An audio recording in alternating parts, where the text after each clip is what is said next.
क्या आप सोच सकते हैं कि एक फ्रिज जिसमें आम तौर पर हम दूध, फल या पानी रखते हैं, उस फ्रिज में किसी इंसान का कटा हुआ शरीर रखा हो, वो भी एक औरत का जिसे प्यार में धोखा मिला और अंत में मौत। मेरा नाम रूपा है और आज मैं आपको एक ऐसी कहानी सुनाने जा रही हूँ जो सिर्फ खून और हत्या की नहीं, ये कहानी है जुनून, भरोसे, धोखे और एक ऐसी खामोश चीख की जो एक बंद कमरे में हमेशा के लिए दफन हो गई। ये कहानी है महालक्ष्मी की।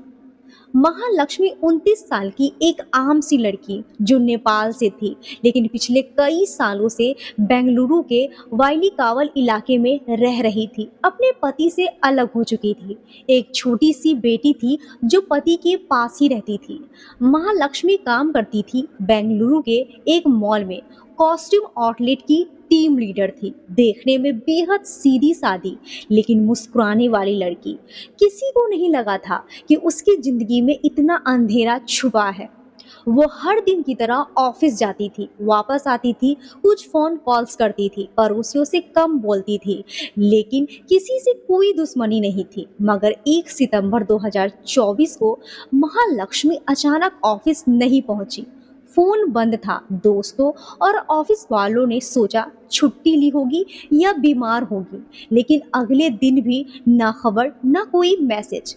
दिन बीते, 1, 2, फिर 10 और आखिरकार पूरे 20 दिन हो गए। किसी को कोई अंदाजा नहीं था कि महालक्ष्मी अब इस दुनिया में नहीं है। 21 सितंबर की दोपहर थी। बेंगलुरु के उस पुराने मोहल्ले में बिजली हल्की सी कड़क रही थी। एक बूढ़ी औरत, मकान मालकिन की माँ, ऊपर से आती एक अजीब सी गंध को महसूस करती है।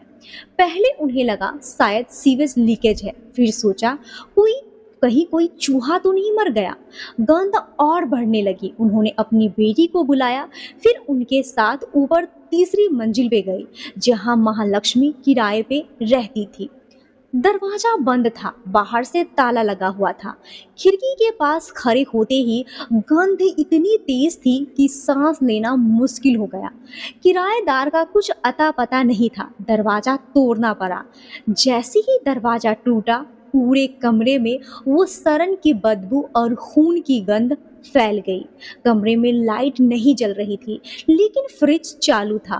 पुराना सा 2 दरवाजों वाला फ्रिज जो लगातार चल रहा था, और उसी के पास जमीन पे खून के सूखे धब्बे थे।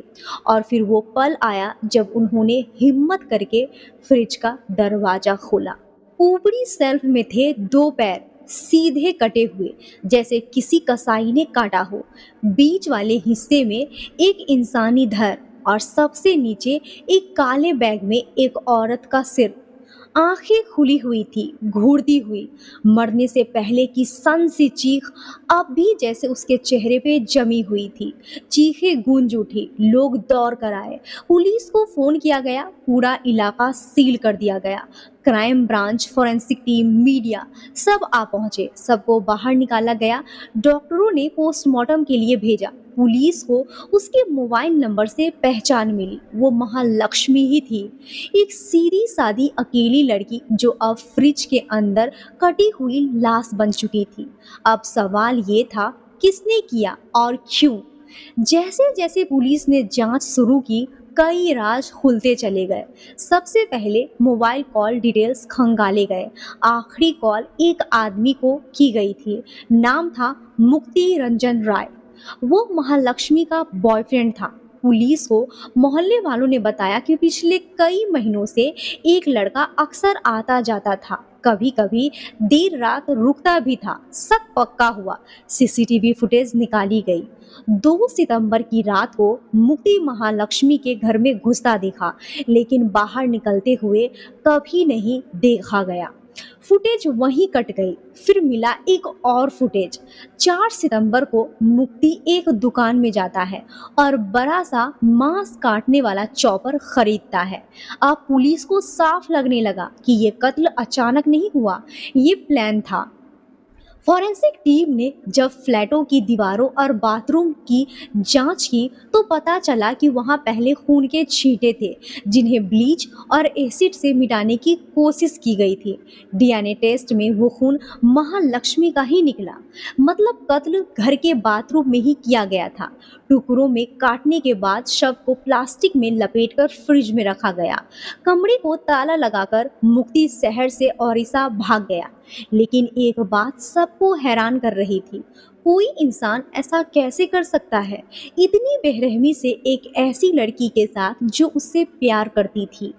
मुक्ति का पीछा शुरू हुआ। पुलिस ने ओडिशा पुलिस के साथ लोकेशन ट्रेस की। 2 दिन बाद खबर आई, 25 सितंबर की सुबह एक पेड़ से लटकती लाश मिली, मुक्ति रंजन राय की। उसके पास एक बैग था जिसमें कपड़े और एक सुसाइड नोट था। नोट में लिखा था, मैंने महालक्ष्मी को मारा क्योंकि वो मुझे मारने वाली थी। उसने एक सूटकेस खरीदा था, कहती थी अगर शादी नहीं की तो तुझे उसी में भरकर फेंक दूंगी।